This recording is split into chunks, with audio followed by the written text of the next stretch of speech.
Lek teng sifati Rasulullah nggih. Rasulullah sallallahu alaihi wasallam kula terangno. Cerdasé nabi nyen cerdas tenan. Lho iki sing diterangno wong kafir lho mboten tiyang Islam.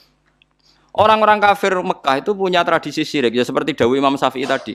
Ketika Quran turun itu ada dua kelompok, ada manusia syirik dan ada manusia Yahudi atau apa Nasrani. Disebut ahli napa? Kitab. Makanya Quran kalau membahas orang kafir itu dua diulang. Lam yakunil ladina kafaru. Kafaru itu siapa? Min ahlil kitab satu wal musyrikin. Karena jenis orang kafir itu pasti dua. Kalau enggak ahli kitab ya musyrik. Makanya Quran membuat min bayaniyah lam yakunil ladina kafaru. Kafaru itu siapa? Satu min ahlil kitab, dua wal musyrikin. Nah itu Nabi menjelaskan gampang. Orang kafir di depan umum dijelasin. Dan saya temukan dalam Taurat Allah tusyriku billahi syai'an. Kalian jangan melakukan syirik. Ini kata Rasulullah. Ya Abul Qasim, ya Muhammad. Mereka masih jangkar, ya Muhammad. Saya tuh masih hafal hadisnya. Sampai nanti setelah ini juga harus hafal.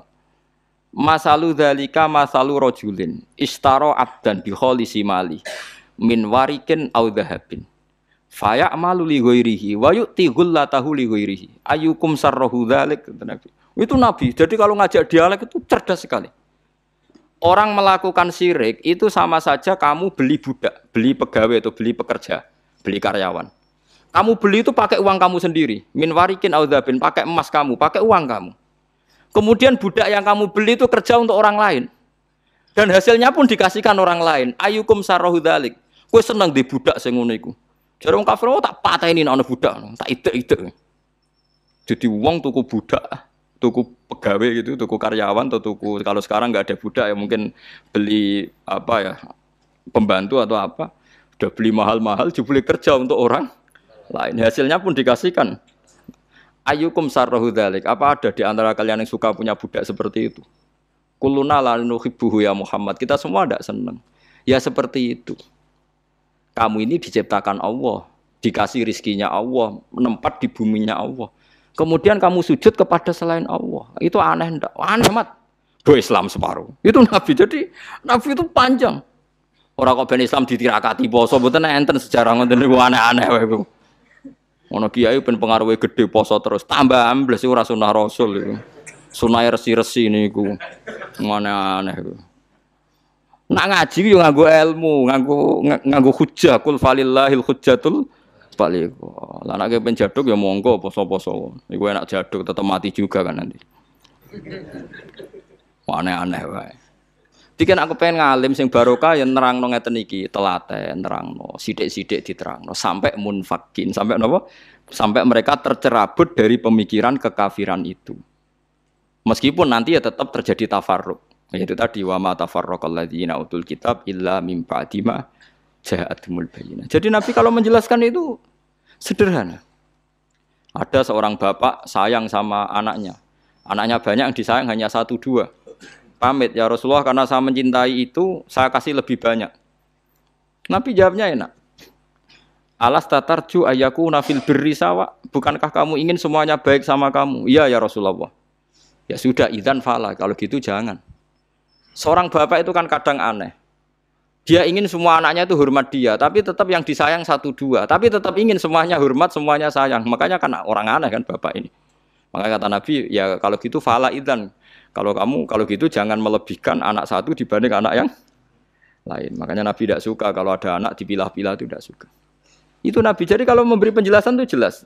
Nabi tanya, alas tatarju ayakunu fil birri sawa. Bukankah kamu berharap semuanya baik sama kamu? Naam ya Rasulullah. Kenapa yang kamu kasih sebagian dan kamu lebihkan yang satu dengan yang lain? Harusnya kalau dia ingin melebihkan kan kalau ditanya Nabi, bukankah kamu ingin semuanya baik? Enggak ya Rasulullah, yang saya kasih dok biar baik, yang enggak ya enggak apa-apa kan enggak. Semuanya ingin baik tapi kok pemberiannya apa? Beda. Itu Rasulullah, cerdas sekali. Nah, sekarang kecerdasan ini yang hilang. Orang sudah senang, sudah jelas itu. Paham gitu? Terus Nabi untuk menghilangkan kemusyrikan di antara yang dijelaskan adalah tadi dorobawahu masalah rojulan fihi syuraka'u mutasyakisuna wa rojulan salamal lirrojul hal yastawiyani napa masalah. Alhamdulillah. Orang terus berpikir, oh iya ya kalau punya majikan banyak, taruh saja kita punya Tuhan 3.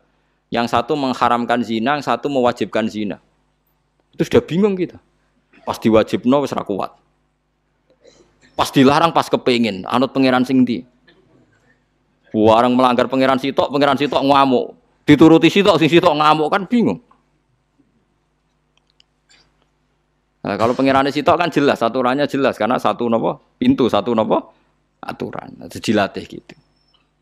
Apa kamu siap jadi budak yang punya tuan banyak, yang seleranya beda-beda, perintahnya beda-beda. Rojulan fihi surokau mutasakisun. Mutasakisun itu beda perintah, beda tradisi, beda macam-macam. Warojulan salamal lirrojul.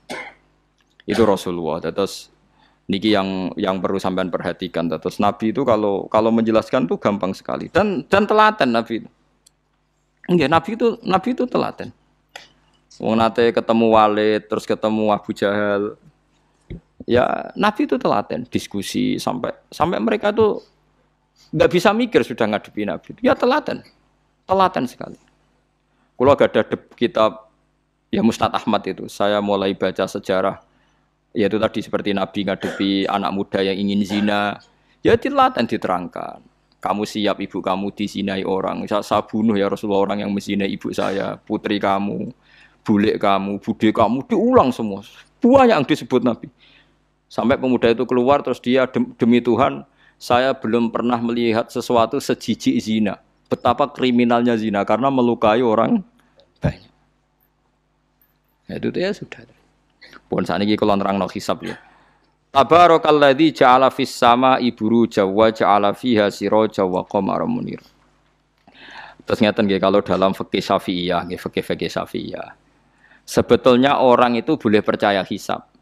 Asal hisab itu qot'i dan dikonsensus. Nggih, qot'i dan konsensus. Sampean meskipun punya tradisi pesantren jangan menolak hisab keliru. Hisab itu dibenarkan Quran. Huwallazi ja'ala syamsa diya'au wal qamara nuran wa qaddarahu manazila li ta'lamu adadas sinina wal hisab. Jadi hisab itu ilmu yang dibenarkan Quran. Cuma masalahnya kalau 1-2 orang itu ada subjektivitas atau kadang kurang ahli sehingga salah. Di sini dibutuhkan konsensus, disebut hisab qot'i. Makanya kayak kasus Syawal kemarin, andai kan tidak ada pengumuman pemerintah pun aku bodoh. Kok kalender Muhammadiyah ya 3 derajat, kalender NU ya sudah di atas 2,5 derajat. Mbok ora ana ru'yah lah aku wani bodoh. Mergo 2 derajat ae mutafaq alaihi iso diru'yah apa meneh sudah 3 napa derajat. Itu beda dengan Dzulhijjah yang sekarang. Itu ada yang bilang 1,5 derajat, ada yang bilang belum 2 derajat. Itu beda, itu subjektif. Boleh diikuti, boleh ndak. Tapi kalau seperti yang 1 Syawal kemarin harus diikuti hisabnya.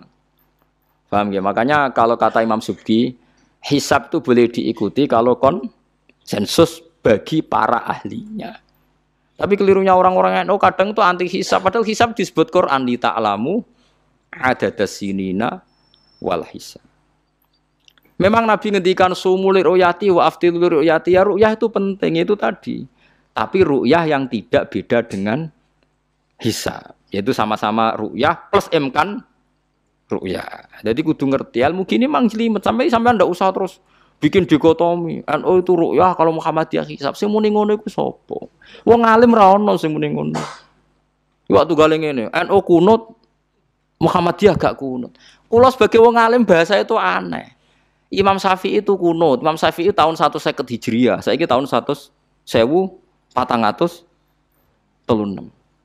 Jadi tahu saya Imam Syafi'i itu kunut, Abu Hanifah itu ndak kunut. Apa Imam Syafi'i Rais Am? Apa Abu Hanifah ketua PP Muhammadiyah? Jadi kalau orang alim taunya ya Imam Syafi'i itu kunut, Abu Hanifah ndak kunut. Jadi kalau saya ditanya, Gus, jenengan hisab apa ru'yah? Ya saya itu tidak tahu NU Muhammadiyah, tahu saya Imam Subki itu lebih percaya hisab timbang ru'yah. Kalau imam yang lain lebih percaya ru'yah timbang hisab. Imam-imam yang dulu-dulu, tapi kita sekarang terjebak politik identitas atau identitas ormas. Jadi ini khasnya NU ini. Tidak ada di tradisi orang alim tidak gitu. Hisab itu ya ilmunya pangeran. Yang diundang di kajian itu saya bilang, lo yang bisa hisab itu kita. Orang tahu semua ahli hisab itu Kiai Turehan. Sekarang Jombang Kiai ini itu ilmu kita di pondok diajari hisab. Kalender Kudus itu yang punya Kiai Turehan itu masih pernah mbah sama saya. Kalau kita anti hisab itu anti ilmunya sendiri kan. Anti ilmunya apa? Memang yang bisa hisab itu siapa? Kita kan punya pakar hisab banyak. Karena anti hisab ya obongi ngono kalender. Ya biasa saja. Nah, lalu ada masalah itu ketika hisab beda dengan ru'ya. Lah itu aja beda kalau misalnya 1,5 derajat atau 2 derajat. Tapi kalau seperti Syawal kemarin, saya pas setengah 6 orang-orang tanya, Gus nanti terawih ada ndak? Gak ngenteni pengumuman perintah, gak wong alim ngenteni pemerintah ngenya uang. Aneh-aneh. Engko nak Luqman Hakim muni ora bodo tak tilpune. Ya karena tadi kemarin itu sepakat 3 derajat. 3 derajat itu andekan enggak ada ru'yah pun ulama membolehkan iftar karena ahli hisab sepakat konsensus itu sampean baca di Anatul Thalibin yang di bab wayas butuh apa Syawal itu yang Syawal atau Ramadan biru yati hilal itu di situ dijelaskan ketika ada khilafnya ru'yah sama napa Nah ini kan sudah jelas. Ini wa ja'ala fiha siraja wa qamaram. Jadi waladzi ja'ala fis sama' burujan. Bulan itu ada burutnya. Sehingga dengan burut ini bisa dihitung. Ini kata Imam Ghazali di kitab Ihya dijelaskan gini. Bagaimana Anda tidak percaya hisab? Hisab itu bahkan bisa menghitung lama gerhana berapa menit, yang gerhana di sisi mana. Misalnya gerhana di sisi selatan. Lama gerhana sekian menit, dimulai 8-15 menit, selesai 20 menit. Wong ngitung menitan wae iso kok ngitung dina ora mbok percaya. Apa kiai-kiai kalau mau sholat gerhana ngenteni ru'yah? Nyatane sore diumumno kok gerhana bulan kok do sholat ya.